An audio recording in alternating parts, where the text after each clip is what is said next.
গতকাল রাতে এত বৃষ্টি হয়েছে দেখো, ফুলটা দেখলেই তোমরা বুঝতে পারছো, একদম সকালবেলা অবধি বৃষ্টি ছিল।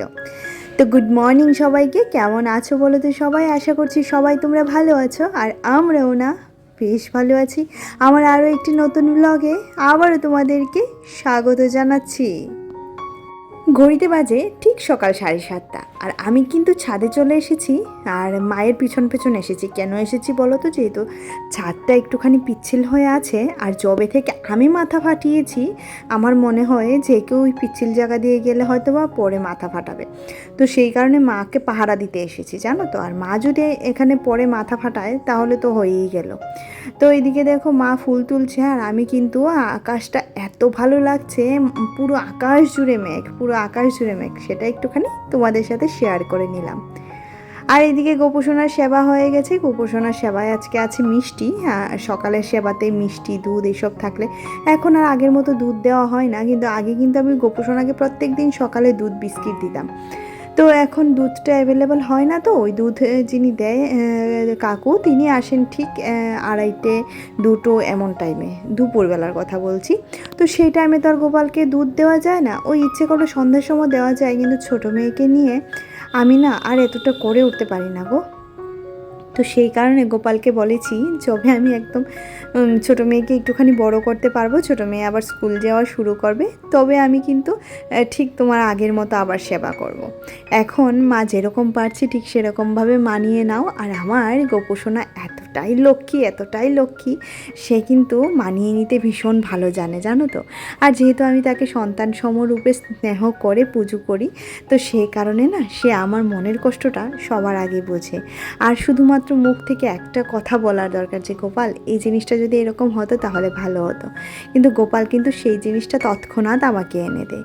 গোপাল আমার কথা এত বোঝে যে আমার 2 মেয়েও আমার এতটা বোঝে না। তো এদিকে দেখো আমাদের চা খাওয়া হয়ে গেছে, আর এই যে ছোটোটাকে নিয়ে আমার বোন একটুখানি বসেছে, আর মিঠির সাথে বলছে যে বই খাতা নিয়ে আয়, পড়তে বসাই। অলরেডি এদিকে কিন্তু সোফাতে পড়তে বসিয়েছে মিঠিকে, আর আমি ঘর দৌড়টা একটুখানি ঝেড়ে পুছে পরিষ্কার করে নিচ্ছি। তো দেখো এদিকে একটুখানি বেড কভারটা টান করে দিচ্ছি। ওই ঘরের মধ্যে বিছানাটা যদি একটুখানি গোছানো থাকে তাহলে দেখবে ঘরটা অগোছালো থাকলেও কিন্তু সেরকম বোঝা যায় না, তাই না? আর বিছানাও গোছালো থাকলে যদি তুমি সারা ঘর গুছিয়ে রাখো তাহলেও ভালো লাগে না। তো বিছানাটা হচ্ছে ঘরের মধ্যে খুব মানে একদম মুখ্য একটা জিনিস বলতে পারো। তো বিছানার সাথে এদিকে দেখো টেবিলটাও গোছাতে চলে এসেছি, আর এটা তো একটা অভিশপ্ত টেবিল, যতই গোছাই তত আর গোছানো হয় না। আর এদিকে দেখো সোনার পেসিফায়ারগুলি আজকেও সেদ্ধ করা মানে স্টেরিলাইজ করা হলো না, যেটা দেখছি আগামীকাল সকালে করে দেব, যদি পারি আজকে করে দেব, নাহলে আগামীকাল অবশ্যই করে দেব, কারণ এগুলাকে নিয়ে তো সে খেলে, তার কারণে। তারপর এদিকে যেহেতু একটুখানি ঘর দৌড় ঝাড়াঝাড়ি করেছি, সমস্ত নোংরা পড়েছে, তো সেটাকে একটুখানি ঝাড়ু দিয়ে সুন্দর করে পরিষ্কার করে নিচ্ছি। আর মেয়ে আমার বসেছে প্রজেক্ট নিয়ে, তাদের স্কুলের পরীক্ষা, মানে ওই যে ইউনিট টেস্ট হয় সেটা যে এবার কীরকম করেছে বুঝতে পারছি না। প্রজেক্ট হচ্ছে, ভাইবা হচ্ছে, এসব হচ্ছে, মানে লেখা পরীক্ষা যে একদম 20 মার্কসের লেখা পরীক্ষা হবে সেটা হচ্ছে না। সেটা হলেই ভালো হতো জানো তো, ফুল দুখানা মানে সিলেবাস দিয়ে দেয়, ওই যে দুখানা চ্যাপ্টার করে সিলেবাসে দিয়ে দেয়, সেটা পরে গিয়ে এক্সামে লিখে এক্সাম দেয়, সেটাই ভালো ছিল। কিন্তু এখন এই যে এটা করে একটুখানি অসুবিধাজনক হয়ে গেছে ব্যাপারটা। তবে নতুন নতুন এক্সপিরিয়েন্স হচ্ছে, ওদেরও ভালো লাগছে, কিন্তু আমাদের গার্জিয়ানদের হয়েছে যত সমস্যা, সমস্ত কিছু রেডি করে দিতে হচ্ছে। আর আমার এই বুঝতেই তো পারছো, ছোটো একটা আছে, দুইটাকে নিয়ে সমস্ত কিছু রেডি করে দিতে আমার অনেকটাই অসুবিধে হয়। তারপরেও মা থাকার কারণে একটুখানি ওকে এই সমস্ত কিছু কমপ্লিট করে দিতে পারছি। বাড়তি কাজগুলি যেহেতু বেশিরভাগটাই আমার মা করে নেয়। আমার মা কিন্তু প্রচুর পরিমাণে কাজ করে জানো তো, সারাদিন এটা ওটা মা এটা দেবে, মা ওটা দেবে, সারাদিন কিন্তু ওটাই করতে থাকে। আর এদিকে আমার সামনের ঘরও কিন্তু ঝাড়ু দেওয়া হয়ে গেছে, বকবক করতে করতে কিন্তু ওই ঘরটাও ঝাড়ু দিয়ে ফেলেছি। আর একদম ঘরের সাথে সাথে বারান্দাটাও সুন্দর করে ঝাড়ু দিয়ে পরিষ্কার পরিচ্ছন্ন করে নিলাম। আকাশটা একটু একটু করে মেঘ করছে, মনে হচ্ছে বৃষ্টি হবে, আবার বৃষ্টি আসছে না, এরকম অবস্থা। তো রান্না বসাতে হবে, রান্নাতে দেখছি আজকে কি রান্না করা যায়। এদিকে ঘরটা মুছে সোজা চলে গেলাম রান্নাঘরে। আর রান্নাঘরে গিয়ে এদিকে দেখো আগে মাছটা ভাজতে বসিয়েছি। এটা ছিল ওই যে সরপুঁটি মাছটা দিয়ে আজকে রান্না করব।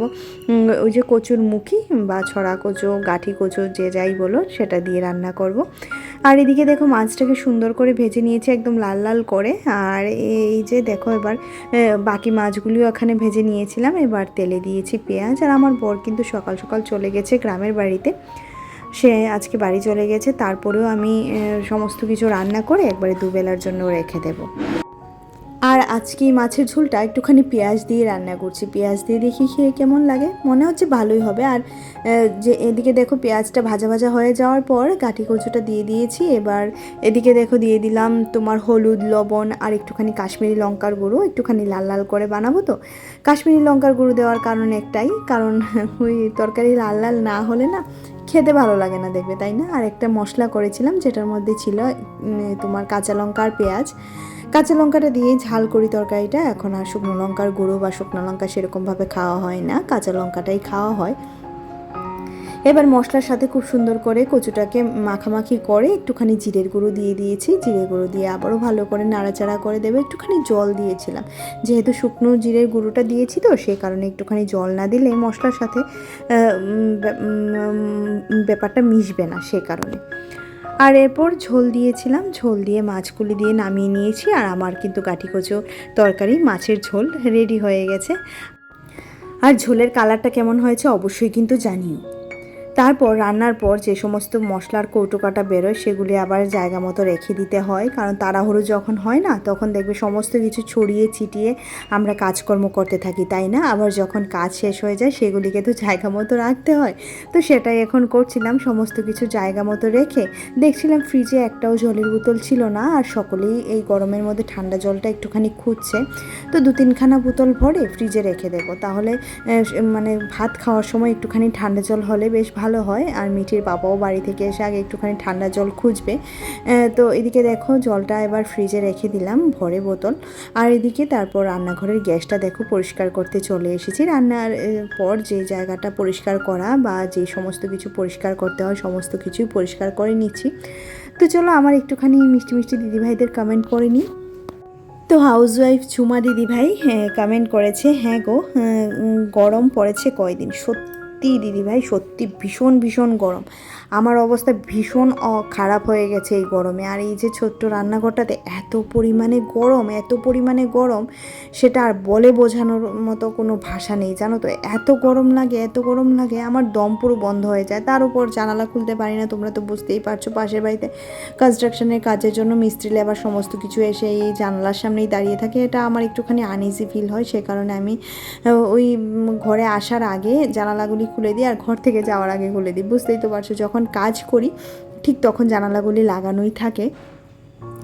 তারপর তুমি আবার গত ভিডিওতে কমেন্ট করেছো যে সয়া চাপটাকে তুমি বাড়িতে বানিয়েছো। না দিদিভাই, আমি সয়া চাপ বাড়িতে বানাইনি, কৌটোতে যেগুলো কিনতে পাওয়া যায় সেগুলিই রান্না করেছি। আসলে কি বলো তো, মানে ওই সময়ের অভাবে না কোনো রকম করে রান্নাটা সারা হয়েছে এই আর কি। কারণ ওই নিরামিষের দিনে একটুখানি ভালো মন্দ না হলে বোরের খাওয়া হয় না, তো সেই কারণে কোনো দিন পনির, কোনো দিন সয়াবিন, কোনো দিন সয়া চাপ এইসব নিয়ে আসে। তারপর তার খাওয়া দাওয়াটা একটুখানি ভালো হয়। আর এদিকে দেখো তোমাদের সাথে বকবক করতে করতে কিন্তু আমার পুরো রান্নাঘর গোছানো একদম টিপটপ পরিষ্কার পরিচ্ছন্ন করে নিয়েছি। এখন মাসি এসে শুধু বাসনগুলি মেজে দেবেন, ঘরটা মুছে দেবেন, তাহলেই সমস্ত কাজ কমপ্লিট। আর এদিকে দেখো আমার সমস্ত কিছু গ্যাসের ঝিকগুলোও ধোয়া হয়ে গেছে। এবার এইগুলিকে সুন্দর করে এই যে একটা রুমালের উপর মেলে দিচ্ছি, তাহলে জলটা ঝরে যাবে। কারণ আবার কখন কাজে লাগবে, একটু পরেই হয়তো বা ছোট্ট সোনার জল নিতে মা আসবে, গ্যাস থেকে ওর জলটা গরম করে নিয়ে যাবে। সেই কারণে এইগুলিকে এখানে রেখে দিলাম যাতে জলটা ঝরে যায়। আর একটুখানি ওই যে লাইটারটাও ধুয়ে দিয়েছি আজকে, তো এটাকেও এভাবেই রেখে দিলাম। তারপর মা ওই ডাবের থেকে জলটা বের করে দিয়েছে, ডাব তো নয়, হয়ে গেছে নারকেল, যাকে এটা জলটা বের করে দিয়েছে। আবার জলটা কিন্তু মিষ্টি, কিন্তু ডাবটা সেরকম, মানে ডাবের ভেতরে যে শ্বাসটা হয় সেটা সেরকম মিষ্টি নয়। তো মিঠি আবার বলছে দাও তো খেয়ে দেখি কীরকম। মিঠিকে আবার একটুখানি দিয়েছিলাম, তো সে বলছিল মা ভালোই, কিন্তু একটুখানি ঝাল লাগে। আসলে কি বলো তো, ওই এটার ভেতরে নারকেলটা হয়ে গেছে, তো জলের সেরকমভাবে টেস্টটা মরে গেছে।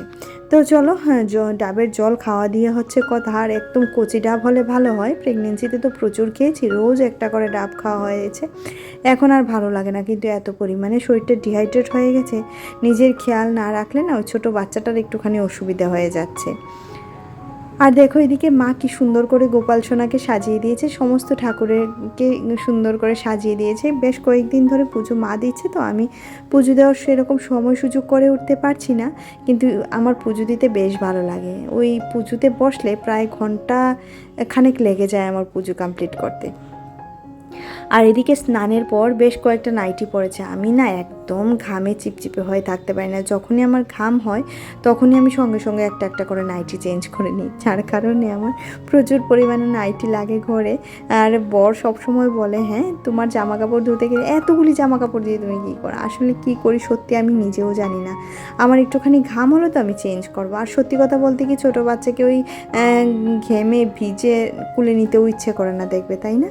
আর যখনই মাছ টাছ আনে বা মাছ টাছ রান্না করার পর আমি ওকে সেরকমভাবে ধরি না, জামাটা চেঞ্জ না করে ওকে ধরি না, ভালো লাগে না বলতে গেলে। আর আজকের আকাশটা এত সুন্দর লাগছে যে কি বলি, দেখো খুবই সুন্দর লাগছে, একদম তুলোর মতো লাগছে মেঘগুলি, তাই না। শরৎকাল যে চলে এসেছে সেটা কিন্তু বোঝাই যাচ্ছে, মানে দুর্গাপূজা যে চলে এসেছে। আর এদিকে দেখো আমার জামা কাপড় মেলা কমপ্লিট, এখন ঘরে যাব, গিয়ে খাওয়া দাওয়া করব। প্রচণ্ড পরিমাণে খিদে পেয়েছে আর গরমও লাগছে ঠিক সেরকমই। তো রান্নার মেনুতে আজকে কি কি আছে বলো তো, কি কি রান্না করেছি তোমাদের সাথে তো শেয়ার করা হয়নি, চলো শেয়ারটা করিনি। এদিকে দেখো একখানা মাথা ছিল, মাথাটা দিয়ে একটুখানি মুগ ডাল করেছি, অল্প একটুখানি মুগ ডাল করেছি মাছের মাথা দিয়ে, এই যে দেখো। আর করেছিলাম একটুখানি মাছের ঝোল, এই যে